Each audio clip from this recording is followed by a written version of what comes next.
There's something interesting that I thought about now, that we hear many times that we need to try to develop acceptance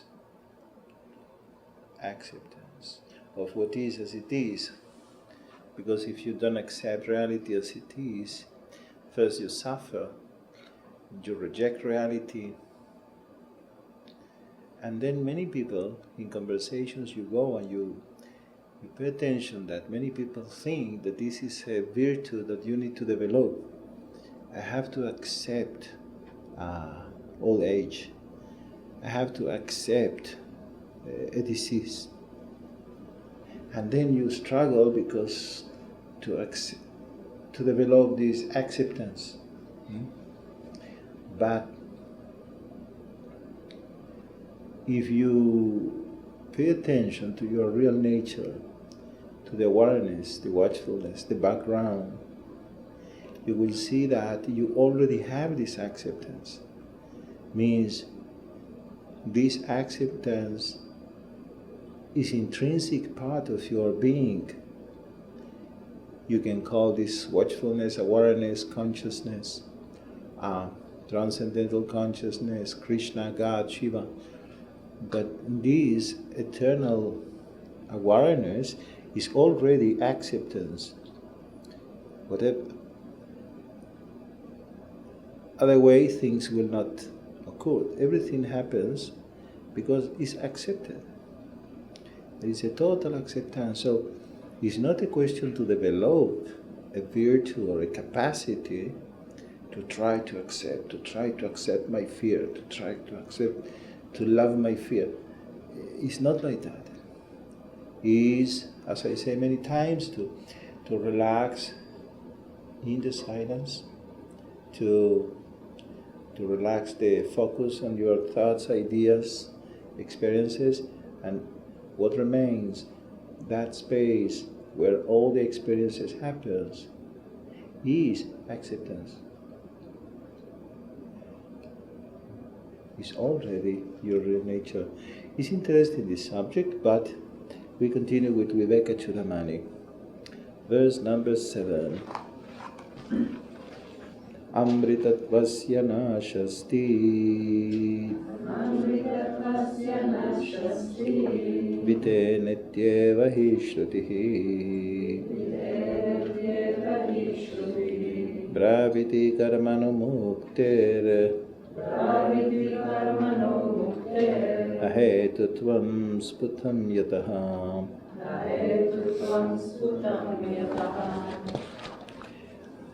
The scriptures, the shastras, the holy scriptures declare that it is impossible to attain immortality through wealth. Therefore, it is evident that liberation cannot be the effect of good deeds. The first thing we see here is how Shankara tried to establish that he is not a philosopher. I am a master but not a philosopher. So I don't kick the scriptures. There are this attitude of books cannot give you the divine experience, so no more books. The truth, there is no in books, so no books. You know, many people, even in modern times,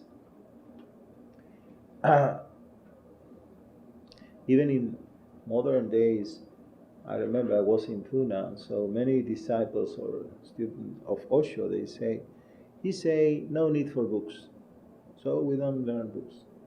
There are people on the basis of Krishnamurti, they say, no need books. And many people, but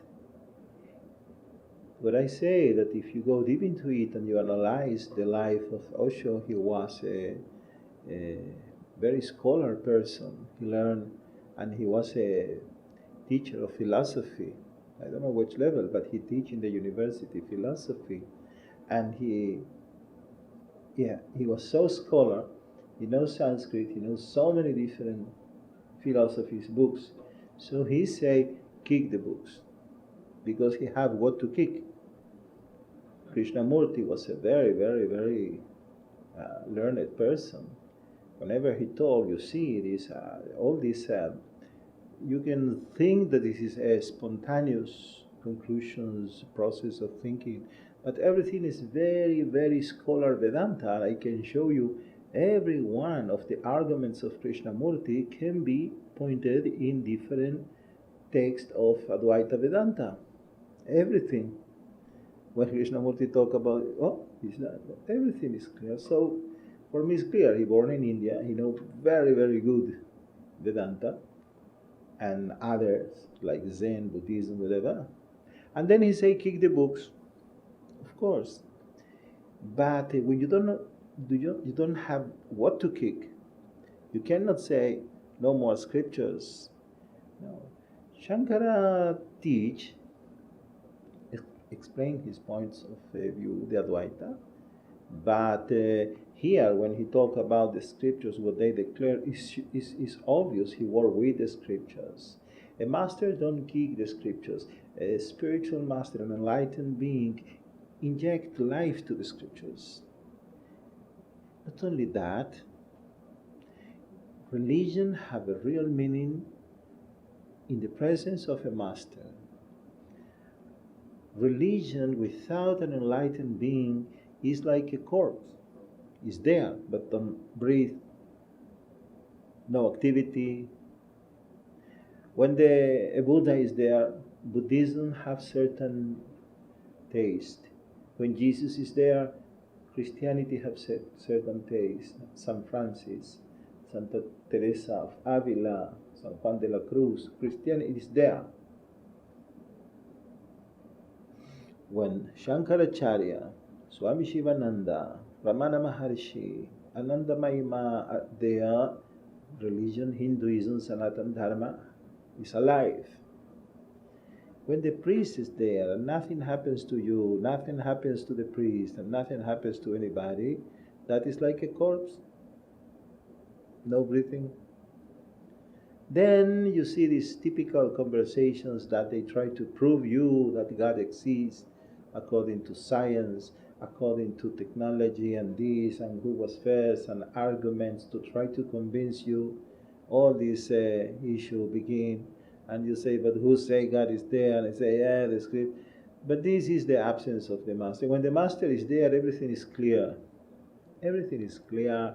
No need to prove something. The master is the proof in itself. It's self-effulgent. It's clear. Everything is okay. So, Shankara worked with the scriptures. The scriptures declare. But it is impossible to attain immortality through wealth. Amritattvasya, immortality, doesn't mean, please, this kind of immortality that present Semitic religions like Judaism, Islam, or Christianity. They present some kind of immortality that happens after death in some paradise, eternal life. No. What Shankara talk about here is immortality of the now. The past, your nostalgies, the future, your hope, the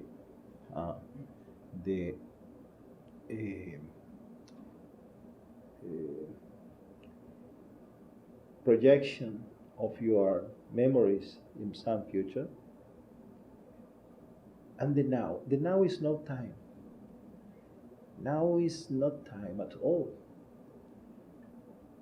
Now is eternity, is reality, is what is, and is immortality. Is immortality. Whatever really happens, happens in a now. The past was relevant in certain now, and the future, your hopes, your ambitions, your dreams will be relevant in some now that will happen in some future. The future is to project some now. In some future will be, but it's a now. The really happens something is now, and this is the immortality, enlightenment. The scriptures declare that it is impossible to attain immortality, to attain now enlightenment through wealth. This seems to me from the first moment a little curious because, well, yes, it's obvious wealth, money, richness cannot buy enlightenment. This is clear. What is here even the need to put it? Therefore, it is evident that liberation cannot be the effect of good deeds, nor by wealth. And in which scriptures you found it? Amritatvasya nashasti, you found these words in the Brihadaranyaka Upanishad 2.1.4 in a conversation between Yajnavalkya and his wife, especially in a very special moment of his life, when Yajnavalkya, the sage Yajnavalkya, leave home in order to accept sannyas, the renounced order of life, to leave home, to leave everything. And in that moment he told to his wife, Maitriyeti hovacha yajnavalkya udasyan va arehamas tanandasmi hantadenaya kaiteyanantam karavaniti. Yajnavalkya speaks to Maitreyi. Maitreyi was one of his two wives. He had two wives. So she won. I am going to retire from the life of a householder and enter into the fourth order of life, sannyas, to become a Swami, Swami Yajnavalkya. And therefore, I am now intending to arrange the division of property between you and Katyayani, his other wife, before taking to the final stage of life, the life of renunciation. So he go to divide all his possessions, his money, everything, because he go to take the orange clothes and he go. Sāvacha maitreyihi yanma iyambago sadva pritivivitena purunasyat katham tenambritasya miti neti hovacha yajnavalkyo yathaiva parakaranapatam jivita tadhaiva jivitam syat amritadvasyatu nashasti viteneti. Here are the words. Amritadvasyatu nashasti viteneti. Maitreyi say, the wife say, and you have to understand that at that days, in those days, the wife was something like the disciple of the husband. The husband was a kind of guru. Means you cannot be married, you cannot think about coupleship in the classical Vedic society before you are able to be the guru of your family.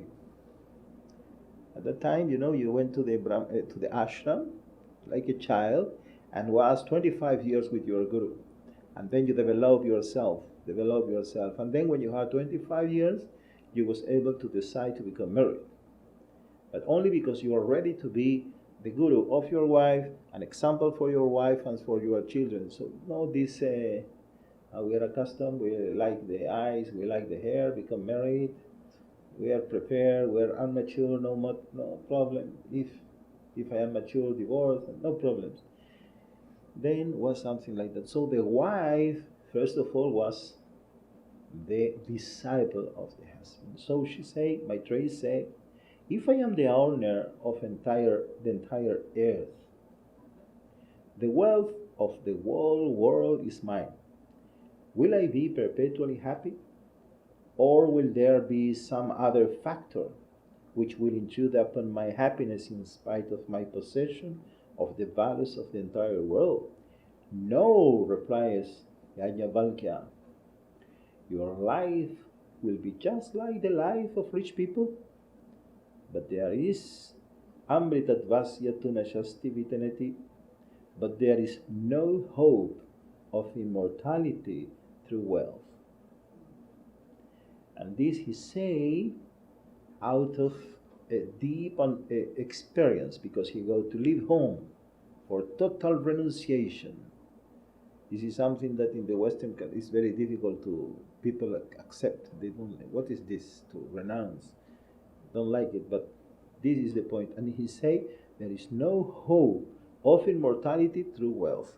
But the question remains: how this is possibly so obvious? How somebody can think that through money, to wealth, to possessions, I can reach enlightenment? And the explanation is more or less than this.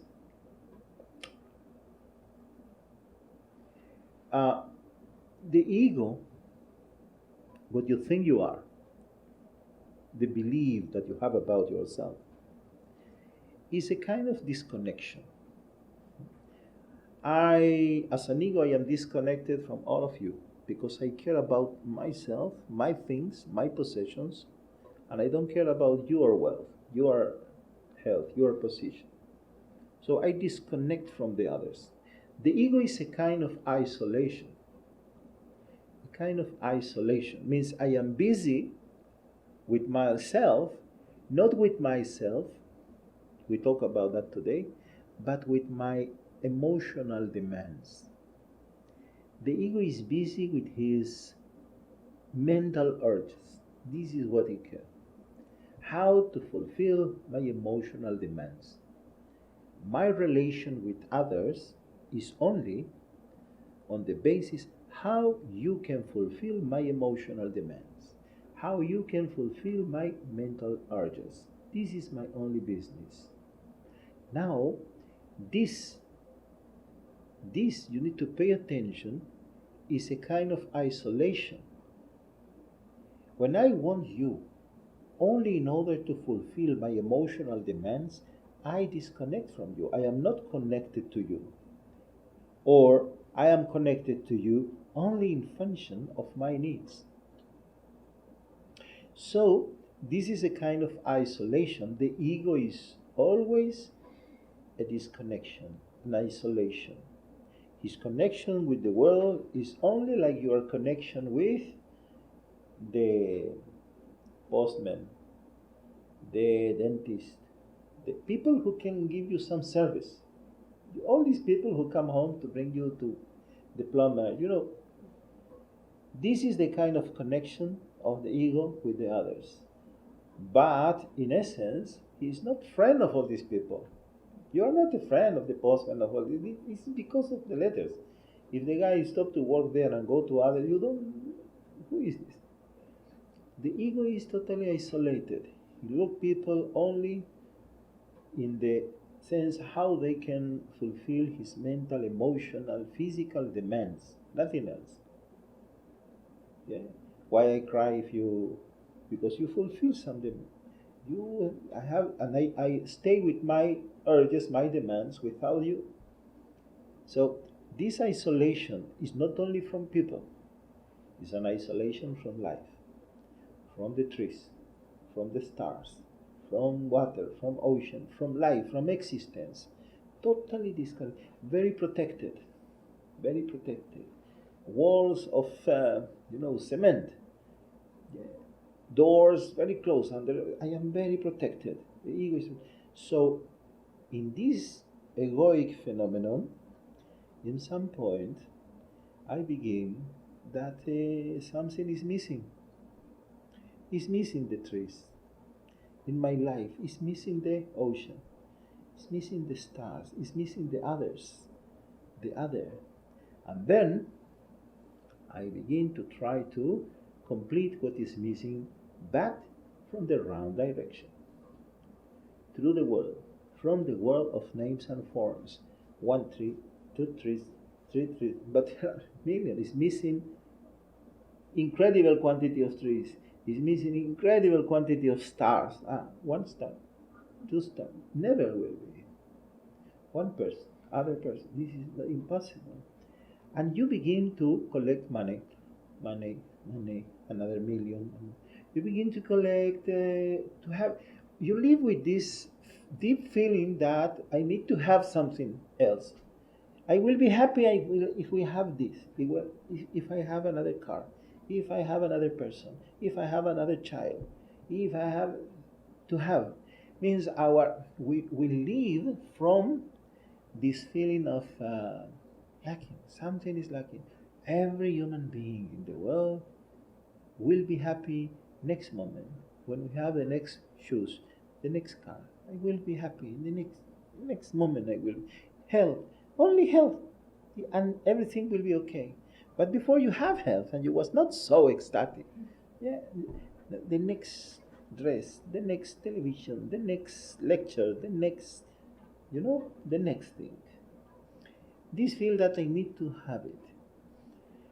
And then this egoic attitude go with us even in the so-called spiritual life. I will be enlightened if only I have a little more information, one more book, one more retreat, one more explanation. If I will have, then you become more and more subtle. One more experience, only one experience of the divine. Only the experience happens, then I will be. To have, to collect, to have something. Something is needed. Something is needed. Some change. I need to do some change, and then everything will be okay. This is what he tried to refer here with the word wealth, to acquire, to possess. No.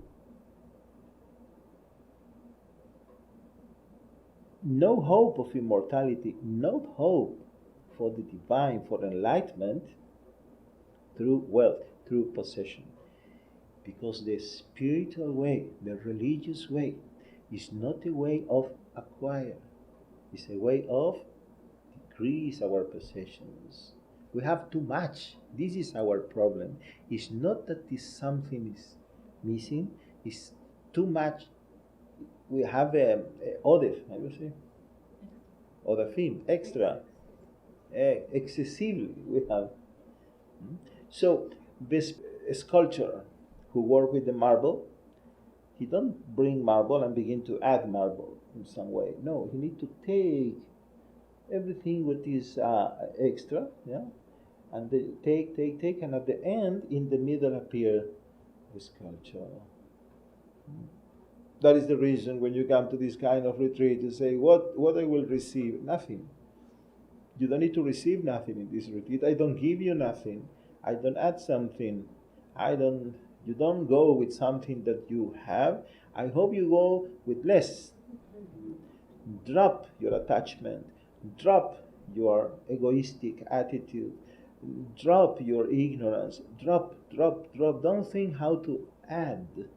This is one universal principle of spiritual life or religion.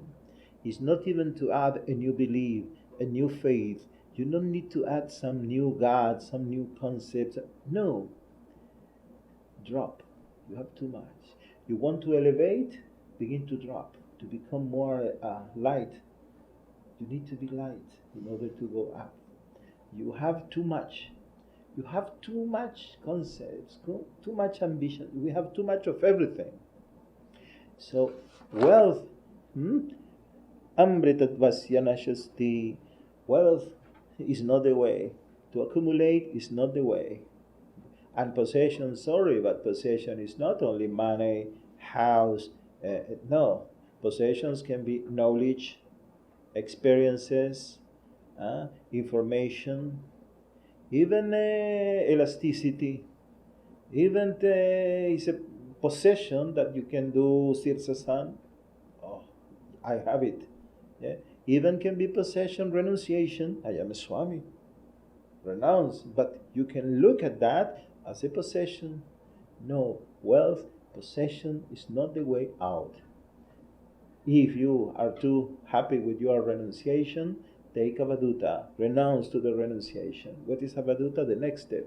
Because in sannyas, you still are a renunciate. How say in the Christian, you are a renounced monk. But that you will need to drop it too. And Avadhūta is the next step. Is say, like my guru say, beautiful, you are good sannyas, but now drop it too. That is Avadhūta. So now what? Yourself. Finito. No more possessions. You can possess the renunciation. Can be your only one possession, and you are very proud of your possession. You are a celibacy monk. Oh, I have something in life. So, amritattvasya nashasti is impossible through wealth. Therefore, it is evident that liberation cannot be the effect of good deeds. Enlightenment is not effect, it's a cause. the prime cause, the supreme cause of all causes, is not the result of something, is not the result of a technique, method. No, no way. All these method, techniques, books, religions, theologic, these don't give you as a result God, because then your theology, your method, your technique will be superior to God. Verse number 8. Ato vimuktyai prayateta vidvan samnyastabhayartha sukhas prihasan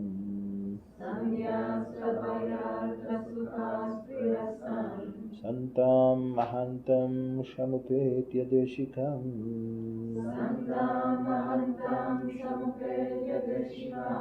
teno padishtartha samahitatma.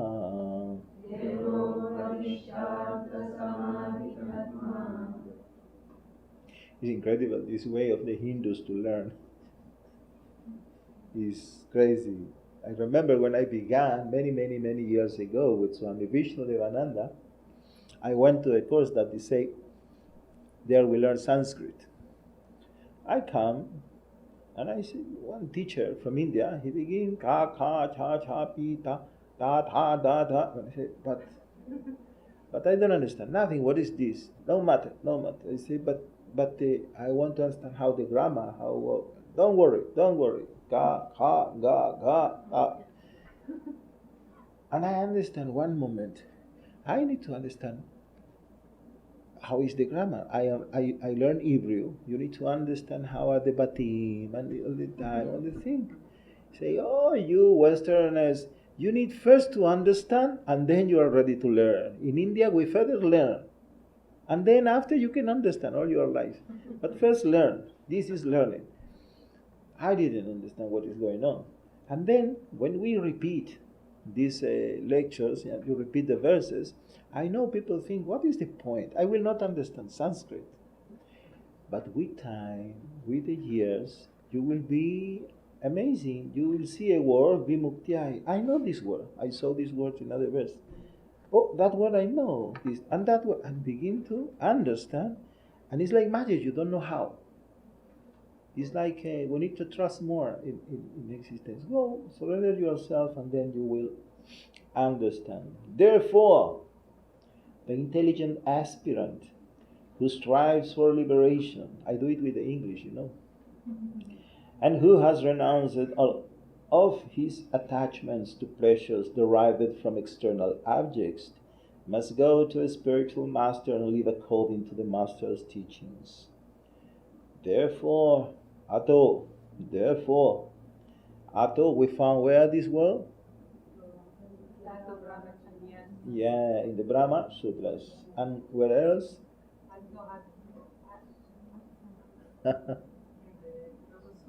Yeah, which?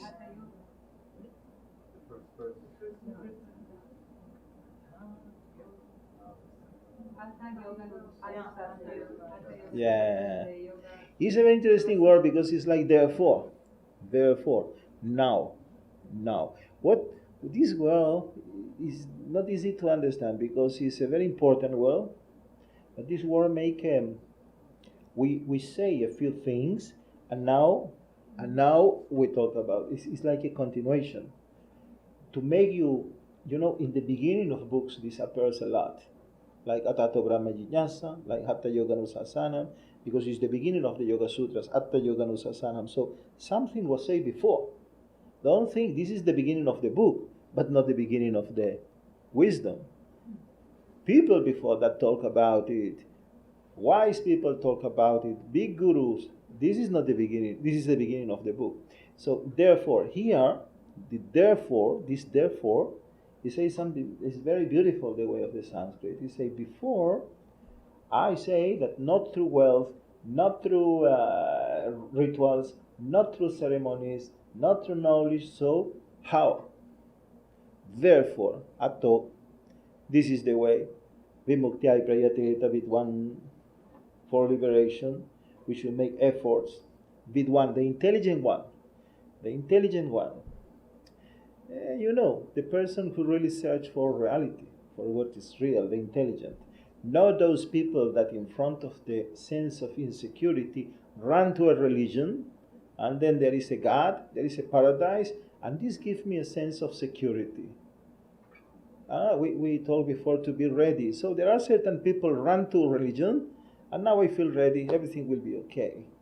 This is not so Vidwan, not so intelligent. Vidwan people, intelligent people, are the people who go, and I want to know if there is something that is real in this life.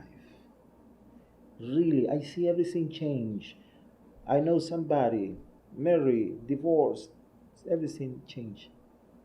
I have money, after that become very poor, after that millionaire, everything changed. Tak, tak, tak. I was a child, young person, now old man, everything changed. Vidwan means somebody who don't run to a sense of security, but I want to know what is real. Yesterday somebody loved me, now he hates me, now he don't want to talk with. What is real? These things cannot be real. Disappear, like like you look here and you see an elephant. You look, no elephant. What is this? It's not real. If you go to a doctor and say, when I look in the middle of the night in my room, appears a gorilla and disappears. The doctor will say, you need something you drink, I don't know. Trick track, appear, disappear. So Vidwan means somebody who begin to say one moment. This cannot be real. Even my body, everything come and go. This is more like a theater, like an illusion. Fata Morgana, how you say it? Hallucinations. I want to see in this reality of hallucinations if there is something real, even in me. In me I see emotions come and go, thoughts come and go, mentality come and go, different attitudes. Okay, but there is something that is permanent, forever till ever. Before I born, after I die, there is something that, this is the Vidwan, who search for reality, not for a sense of security. There is Krishna and he saved me and protect me and that's it. And when something bad happens, I don't want to know more about Krishna or whatever. This is the difference. Ato vimuktyai prayate vidwan, the intelligent aspirant who strives for liberation.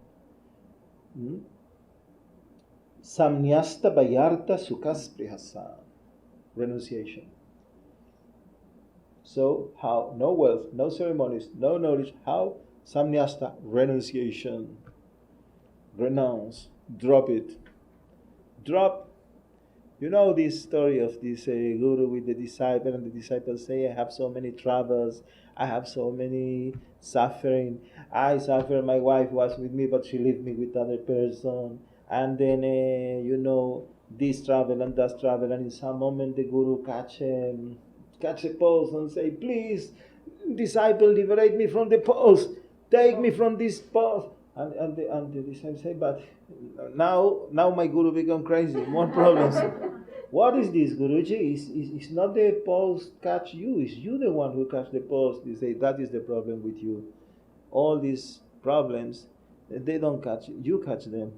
You need to liberate them. Drop them. This is renunciation. Relax them. It's like, imagine you have now in your hand, you have a lot of balloons. These balloons, a lot of balloons. You keep them. Imagine you keep them. And all these balloons are problems. All your problems. Now, slowly relax your hands and let them go. This is renunciation. Renounce to all your problems. Give them to your guru. This is what you give to the guru when you renounce. What you can give. What you can give to the guru. Your bliss, your enlightenment. What you can give. So you give your troubles. Give them your troubles at your lotus feet. I put all my misery, my solitude, my disappointed, everything. Gurudev, with all my heart, and the Guru receive it. That is samyasta, renunciation. To what? Bahyartha. Bahyartha is external things. Sukha, the joy. Sprihasan, attachment. So Shankara put the words very clearly. Renunciation.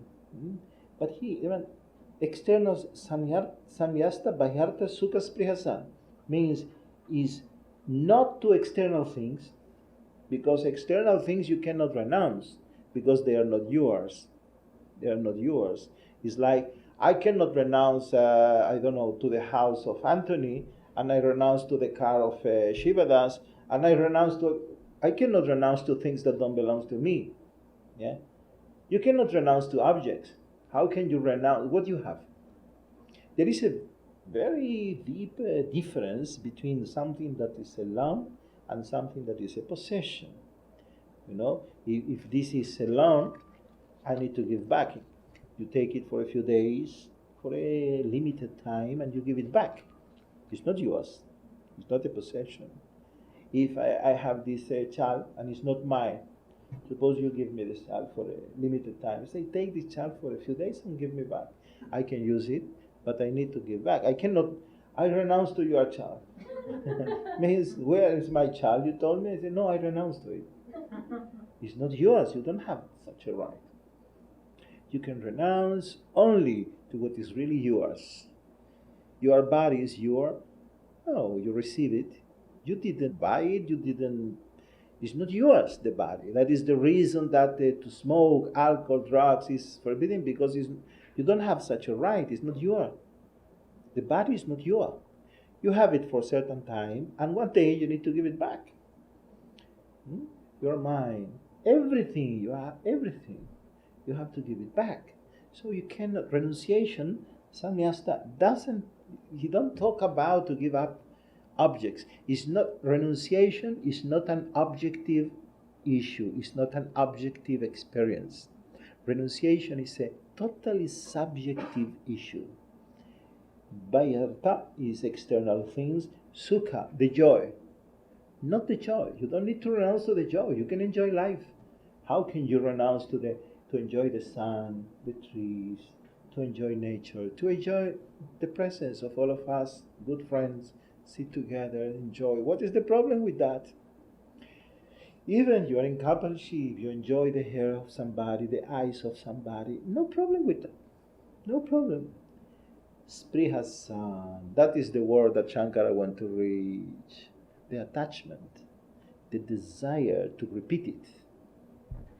I enjoy the trees with all of you here this evening, the sun, nothing bad in that.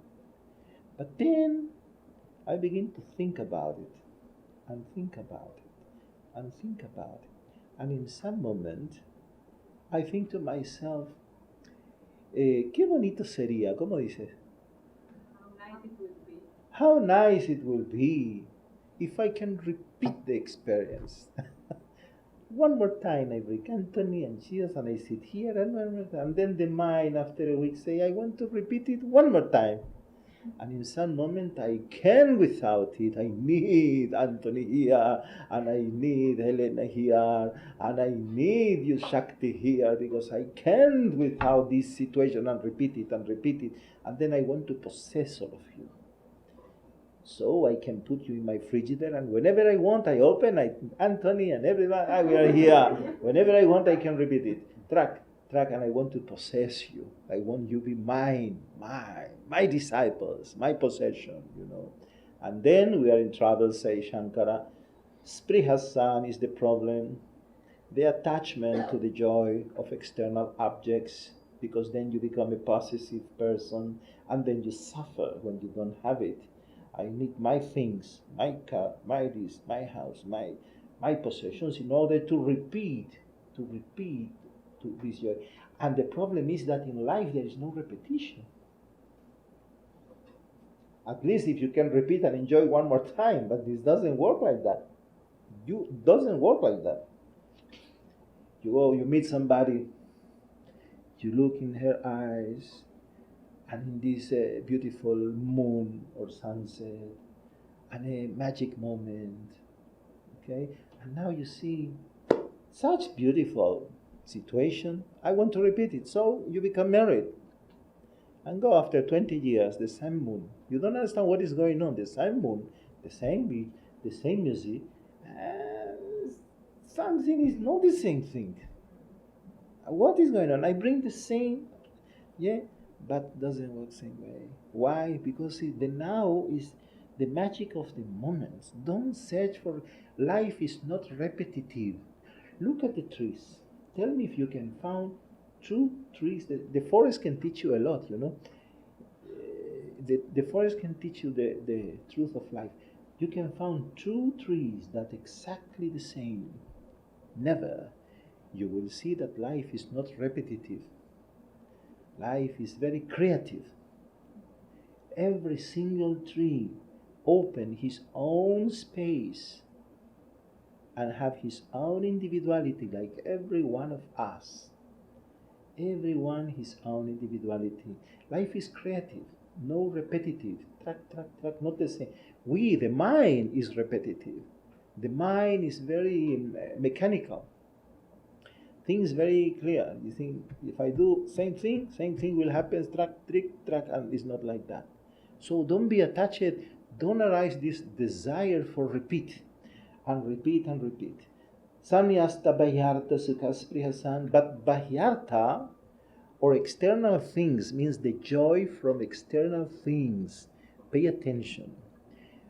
People talk many times about spiritual and material.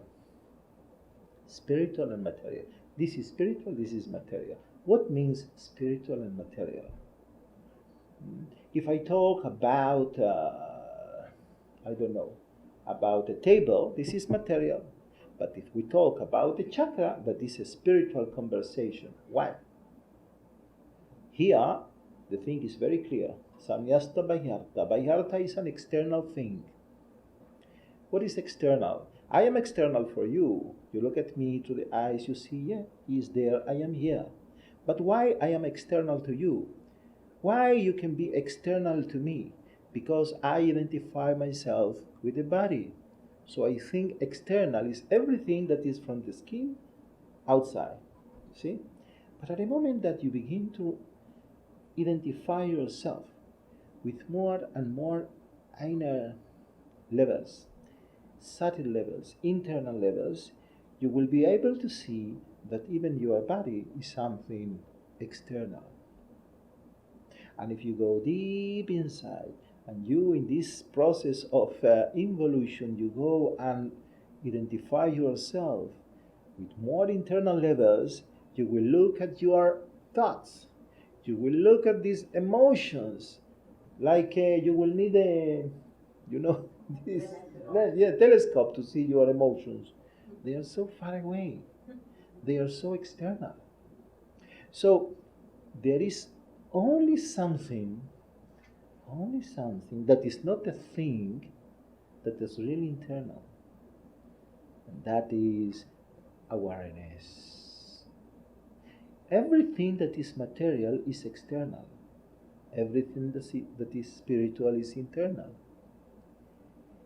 Material is everything that you can relate to it as object.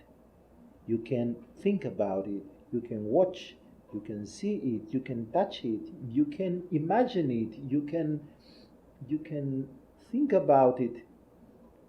And what is spiritual is what cannot be watched, cannot be even think about. You cannot relate to it as an object. You cannot relate to it as a neighbor, as something different. You cannot even define it, because it's you, the witness.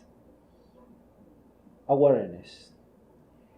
You cannot put it in any way as something separate from you. So whatever happiness comes from Bahyarta Sudha, drop it.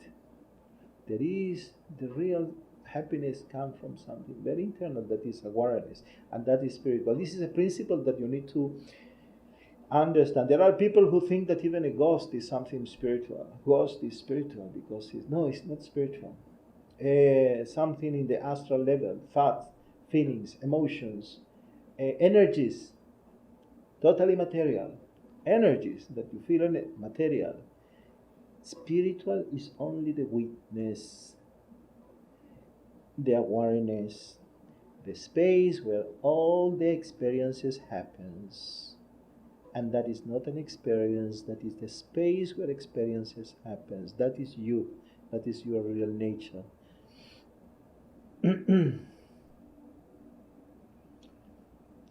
Santam Mahantam Samupetya Deshikam. And then, Shankara, today people have this idea that the Guru, somebody think for me, somebody who will, no, I need by myself this individuality to be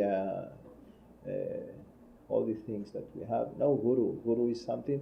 But Shankara, big master, in fact, who say, people say many times, who say that we need to surrender to a Guru?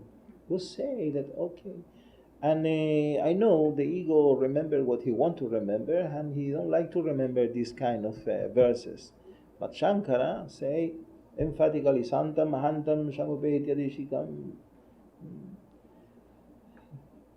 Must go to a Guru, to a spiritual master. One thing. Santam, that is a holy person. Mahantam,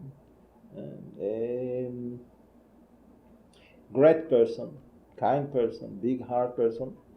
Samupetya Deshikam. Deshikam is, that is, the scriptures. The issue of the scriptures is important for one reason, because, if, for example, I am your Guru because you feel energies, because you feel presence, because feelings, emotions, without scriptures, the last authority is the Guru. Without any scriptures, you have no way to look and see if what the Guru teach you is bona fide.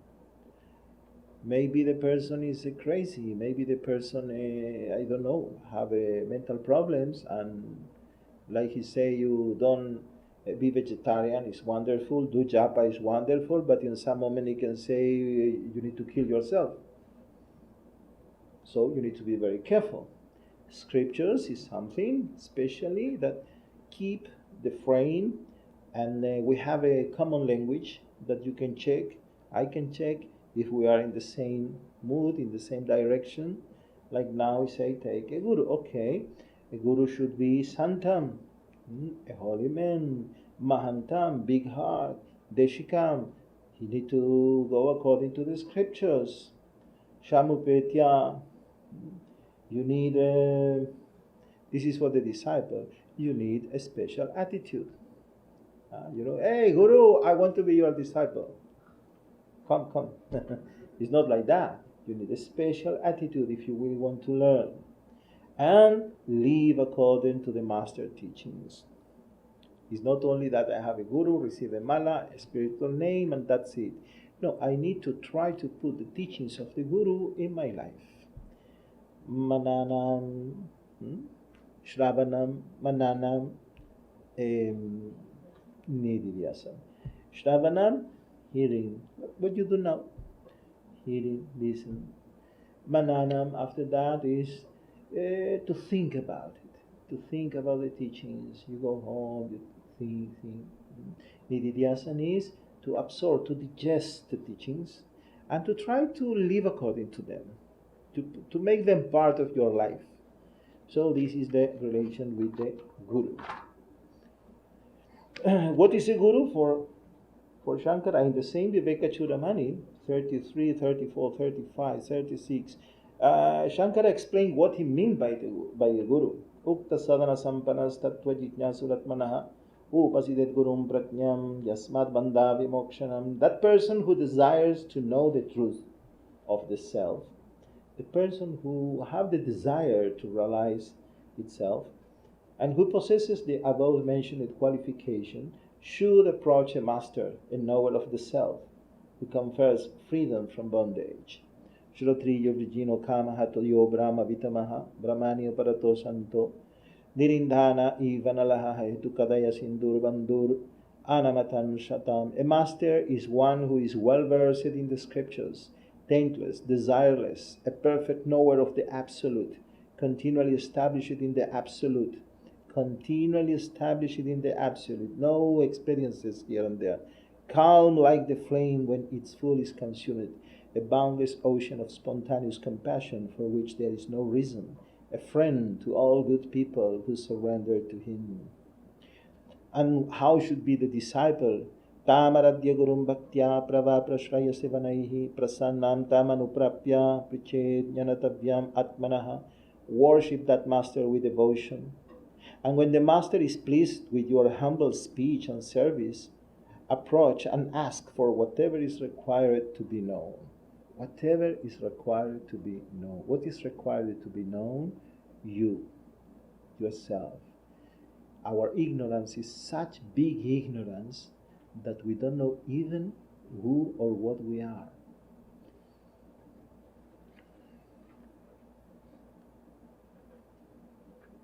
So we need to understand the value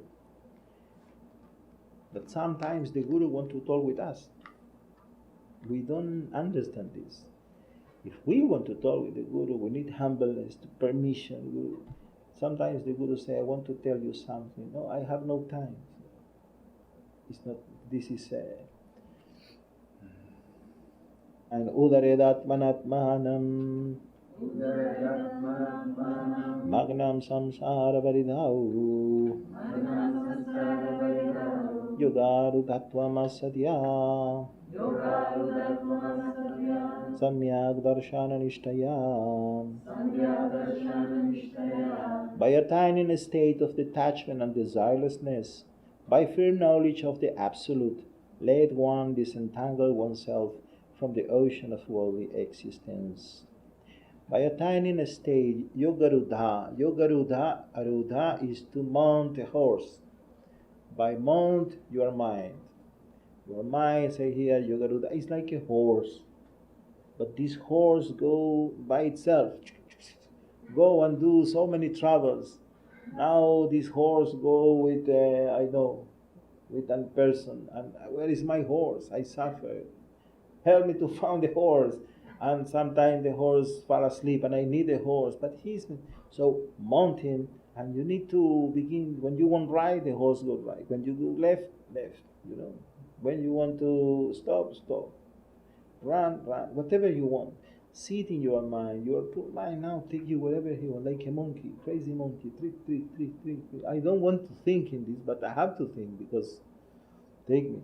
So, by attaining that state of Yogarudha, when your mind don't have these mental demands, because then, I want to tell you, it's more serious than that. You cannot have a friend that is not in Yogarudha. Because now I like to talk with you, but next moment maybe the friend don't like. The mind goes somewhere and you don't have friend. You cannot trust in yourself. You, not others. You cannot trust in yourself as long as your mind is not in control. Because who knows how you will think or feel in the next moment, next day, next year. And you see how people, you cannot be objective. You cannot see clear when your mind drive you here and there and there and there. So, first of all, this state of Yogarudha, detachment, desirelessness, by a firm knowledge of the Absolute, you need to see, this is not fear, it's a samyak darshana nishtaya, darshana, vision. You need to try to understand how you see the world, how perceive life a person whose mind is in control. It's something that you cannot even imagine. Imagine that you wake up, and there is harmony. Try to imagine between what you think, what you say, and the way you act. Can you imagine something like that? There is coherence between what you think, what you feel, you act, and what you say. Very difficult to imagine. But this is when your mind is in control, you can be coherent. Harmony. So there is no conflict. When there is no internal conflict, there are not guilty feelings. Because, I should not act like that. But I cannot stop. I say it. And I say such terrible things. But I don't really hate a person. But I say because I get. So no quarrels, conflict. So Samyak Darshana Nishtaya is when you look at the world without conflicts, in harmony. Only then you begin to see God everywhere. Only then, because many people say God is everywhere. Yeah, God is everywhere, but you don't see. This is not what you see. In order to say God is everywhere, you don't say something about God, you say something about yourself. But every pseudo-spiritual ego say the same. God is everywhere. Yeah, God is everywhere, but not for you. To say God is everywhere, Samyak Darshana Nishtaya is a kind of vision that you have no conflicts. You act, think, feel, talk in coherent way, and then you look outside, you don't see conflicts. You see harmony, you see peace, you see God everywhere. It's a very, very high level. And this is the way we say to lift oneself by oneself. Let him rescue his own soul by himself.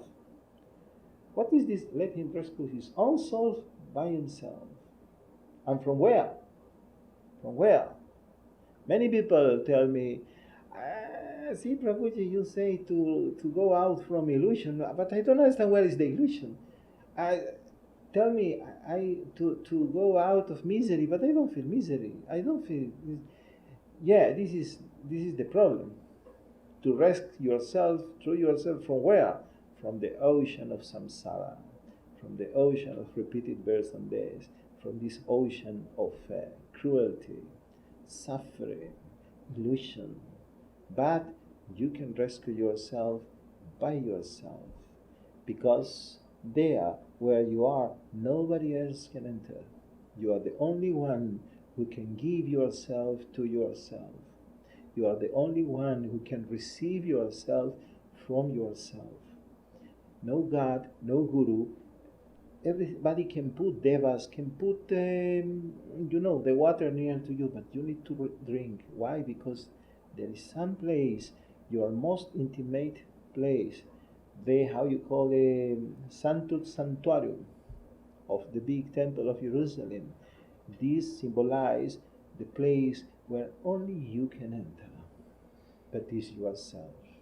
And there you are the only one who can lift yourself from the ocean of illusion, of misery, of samsara. First, awareness of the misery, to see your slavery, to see how all your misery, then rescue yourself. The Guru can bring you, help you, push you to a certain level. But there is a point where the Guru say, now, only you can do it.